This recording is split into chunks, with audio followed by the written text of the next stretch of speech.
What's up, y'all? It's your boy Jay from Plus 10, and today we're going to be going over Demon Slayer Season 3, Episode 2, Yorichi Type 0. Now, before we get started, I want to thank y'all for tuning into the video. Don't forget to drop a comment, like, and subscribe to the channel. And with that being said, let's get to Demon Slayer Yorichi Type 0. So we start things off exactly where we left them in the last episode. Kotetsu and Muichiro. Man, his name's hard to say. Kotetsu and Muichiro arguing about using the training doll. Now Tanjiro is off in the bushes, contemplating on what to do, when suddenly we see Muichiro slap the dog piss at a young Kotetsu. I'm pretty sure he's only like 10 years old, and correct me in the comments if I'm wrong. But man, that was unnecessarily hard. But anyway, Tanjiro steps in and tries to stop things from escalating and going any further when Muichiro calls his voice annoying and elbows him right in the gut.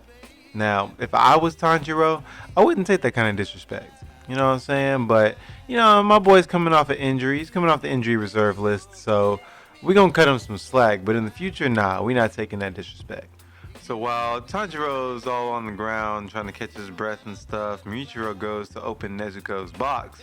And that's a big mistake because Tanjiro immediately powers up and smacks his hand out of the way and activates the title sequence. That's how hard he smacks it. The title sequence activates. So after the title sequence is done, and we see that we are watching Demon Slayer, Tanjiro snatches Kotetsu away from Muichiro, and Kotetsu starts explaining that he's stopping Muichiro because he doesn't want the training doll to be broken because he doesn't think anybody else can fix it. Now, Muichiro responds with alluding to torturing him and calling him all kinds of derogatory names and stuff, really going in on him. And he's telling him that his time isn't worth a Hashira's time, and he really going in on the kid.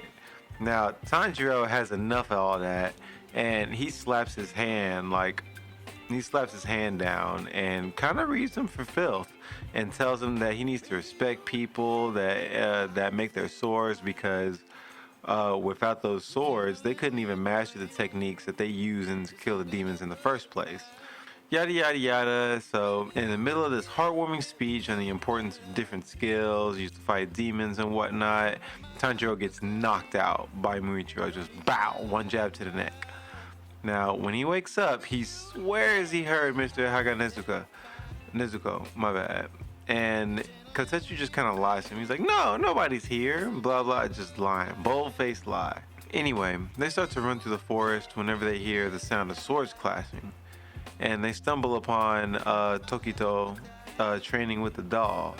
Now, it's stated that the doll is set to mimic the swordsman that it was based off of, which I think we already see, but if you read the manga, we know. If you're in the anime, it's only an illusion right now.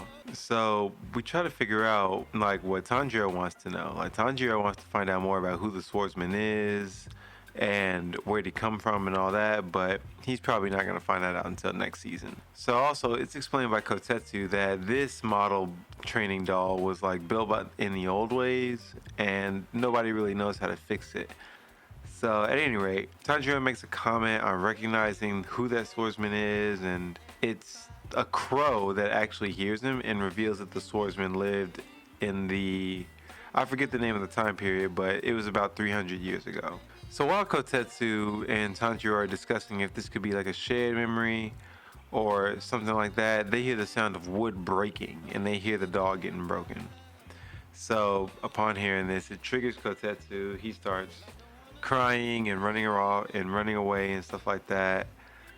And Tanjiro ends up finding him in a tree. But after the little nice hot peachy speech, we transition over to Muichiro walking up with one of the arms, and he asks Tanjiro to get rid of it for him, and Tanjiro does not smell a hint of malice on him, meaning that this is just how he is and he thinks it's right. Now while they're off looking for Kotetsu, Tanjiro stumbles across the training doll and Kotetsu fixing it. So after Kotetsu gets it working again, he requests that Tanjiro actually beat it so he can get revenge on Muichiro for being a jerk to him. Which, like, all right, live vicariously through somebody. Go ahead, Kotetsu. You learning life lessons early.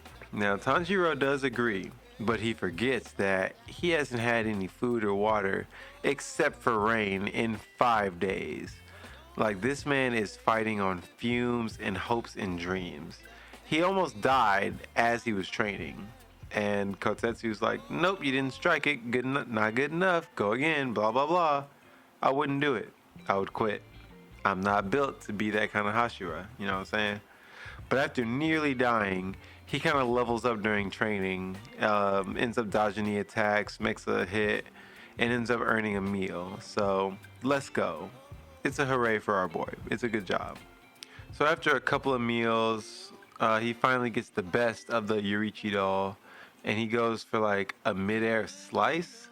And he's a little hesitant at first because he doesn't want to break it, but Kotetsu says it's okay. So he goes for a midair slice, and it severs the doll's head, and it reveals a really rusty, dusty, old-ass sword from over 300 years ago.